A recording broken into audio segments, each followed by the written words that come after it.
민주당 이재명 대표의 반응도 궁금하거든요. 세종시 완전 이전 정책에 대해서 이재명 대표 이렇게 얘기를 했습니다. 대단히 중요한 시점이고 이제부터 정말 저희가 국민의 선택을 위해서 설득해야 될 시점 아닙니까? 중요한 공약을 중요한 시점에 말씀드리는 겁니다. 지금 이 문제에 관해서 여러 가지 논의가 있고 민주당의 답이 나오겠죠.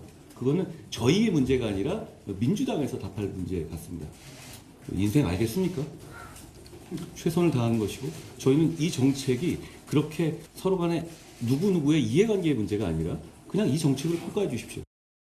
대통령 선거 때 여당, 야당 모두가 공약했던 것 아닙니까? 이미 그 일이 이미 진행 중이잖아요. 이럴 때는 그런 약속을 할 것이 아니라 집행 권력을 가지고 있는 정부 여당은 그냥 신속하게 해치우면 됩니다.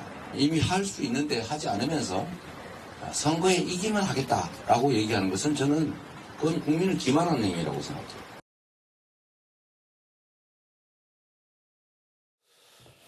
오세훈 시장이나 혹은 앞서 세종시 야당 사람들 입장은 되게 비교적 우호적인데 여기 보면 김민석 실장 얘기는 늦었지만 다행이다. 그런데 이제 그 얘기를 하고 있어요. 선거 이기면 하겠다는 건 국민 기망이다. 어떻게 들으셨습니까?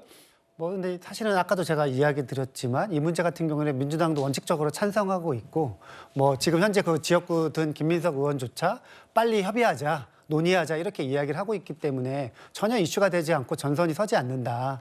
그런 측면에서 좀 말씀드릴 수 있을 것 같고요. 지금 이제 아까 소국장님이 이야기했던 대통령 제2 집무실 있잖아요. 대통령 제2 집무실도 이미 법이 개정이 돼가지고요. 지금 이제 작년에 연구 용역이 끝났습니다. 그러니까 지금 절차대로 한다고 하면은 2027년에 대통령 제2 집무실이 세종에 이제 건립이 되고요. 국회의사당 세종 분원 같은 경우에도 지금의 국회에 나온 목표는 2030년입니다. 그러니까 이미 다 일이 착착 잘 진행되고 있습니다. 그래서 민주당에서 이야기하는 것이 새로울 것이 없다. 더 속도를 낼 수 있으면 속도를 한번 내보자. 이런 이야기를 계속 이제 하는 것이죠. 예.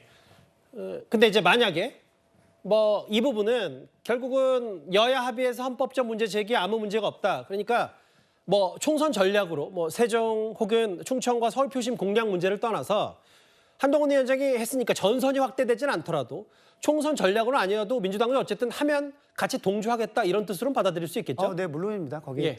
현 국회의원도 찬성하고 있다. 서울시장도 찬성하고 있고 세종시의 민주당 후보들도 모두 다 찬성하고 있다. 일만 빨리 진행되면 된다 이겁니다.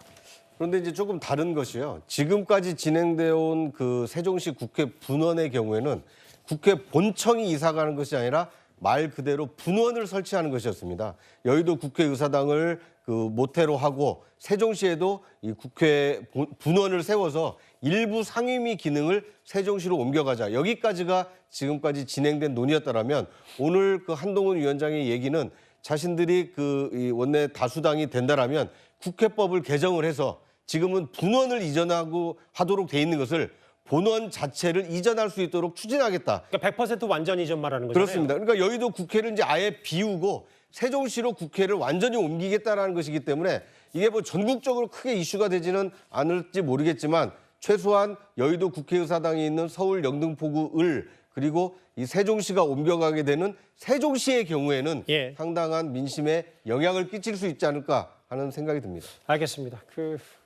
승부수라는 표현도 제가 했는데 이게 딱 2주 남은 오늘 한동훈 위원장이 기자회견까지 처음으로 열 정도로 공을 들였기 때문에 이게 총선에 어떤 영향을 미칠지 저희도 한번 그 추이 잘 살펴보도록 하겠습니다.